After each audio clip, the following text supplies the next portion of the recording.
توبہ جو ہے نا، اس کے بارے میں ہمارے صوفیاء یہ کہتے ہیں کہ جس طرح کوئی بھی بلڈنگ بنانی ہو، مسجد بنانی ہو، مدرسہ بنانا ہو، آپ کو کوئی اپنے لیے دفتر حاصل کرنا ہو تو پہلے اس کے لیے زمین کی ضرورت ہے۔ آپ ڈیزائن کرتے ہیں کہ میں یہاں بہترین درسگاہ بناؤں گا، مسجد بناؤں گا، تو پھر پوچھا جائے گا زمین کہاں ہے، کس جگہ بنانی ہے۔ میں یہاں ایک بہت بڑا ہاسپٹل قائم کرنا چاہتا ہوں تو سوال ہوگا کہاں پہ، زمین کہاں پہ ہے۔ کوئی بھی عمارت آپ دنیا میں کھڑی کرتے ہیں تو اس کے لیے ایک زمین کی ضرورت ہے۔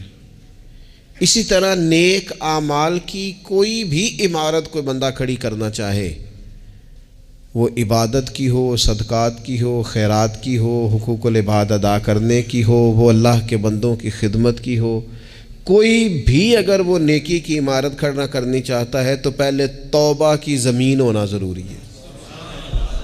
اس کے پاس جب تک توبہ کی زمین موجود نہیں ہوگی، نیکی کی کوئی عمارت اس پہ قائم ہو سکتی۔ پہلے وہ توبہ کرے۔ یہ توبہ اس طرح ہے جس طرح آپ نے زمین حاصل کی، استغفار کرے، اللہ کی بارگاہ کی طرف رجوع کرے، اپنے گناہوں کا احساس پیدا کرے، اس کے بعد توبہ کو تشکیل دینے کے بعد اب وہ نیک اعمال کرے۔ نبی پاک علیہ السلام کا ایک فرمان امام بہقی لائے ہیں، حضور علیہ السلام نے فرمایا ہر چیز کو زنگ لگتا ہے، تو جب تمہارے دلوں کو زنگ لگ جائے نا تو اس کو صاف کرنے کے لیے تمہیں آلے کی ضرورت ہو تو اپنے رب کی بارگاہ میں توبہ کرنا، دلوں کا زنگ ٹھیک ہو جائے گا۔ بہت سارے لوگ ایسے ہوتے ہیں جن کے دل، قلب، روح زنگ آلود ہو جاتی ہے، نصیحتیں اثر نہیں کرتی، کسی کا رونا، تڑپنا، پریشان رہنا دل کو نرم نہیں کرتا۔ لوگ بڑی تکلیف میں بھی ہوں تو یہ تجوری کا تالا کھولنے کو تیار نہیں ہوتا، اپنے بڑی آزمائش اور بڑی اذیت سے گزر رہے ہوں لیکن یہ اپنی گردن کو نیچے کی طرف کرنے، جھکانے کو تیار نہیں ہوتا، تو یہ دل زنگ آلود ہو گیا ہے۔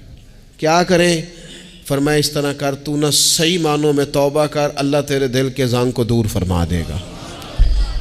توبہ کی جائے، استغفار کی جائے، اللہ کے حضور حاضری دی جائے، جمعے میں بھی یہ کام ہو، فجر میں بھی یہ کام ہو، شب برات میں بھی یہ کام ہو، رمضان کی ہر رات میں یہ کام ہو، اور میں کہتا ہوں ہر روز یہ کام ہو۔ سونے سے پہلے ہر روز مالک کی بارگاہ میں توبہ ہو، صبح اٹھتے ہی رشتہ استغفار کا ہو۔